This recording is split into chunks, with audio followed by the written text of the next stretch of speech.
உடனுக்குடன் செய்திகளை அறிந்து கொள்ள தமிழ் டுடே டிவி. மதுரை மாவட்டம் அலங்காநல்லூர் தேசிய கூட்டுறவு சர்க்கரை ஆலையை தமிழக அரசு மீண்டும் இயக்க வலியுறுத்தி கரும்பு விவசாயிகள் ஆர்ப்பாட்டம்.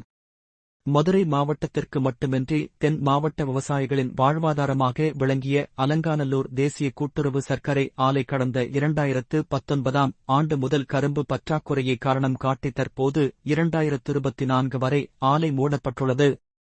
தற்பொழுது இந்த பகுதியில் கரும்பு விவசாயம் செய்யப்பட்டு ஆலையின் அரவைக்கு கரும்பு அனுப்புவதற்கு விவசாயிகள் தயாராக உள்ளனர்.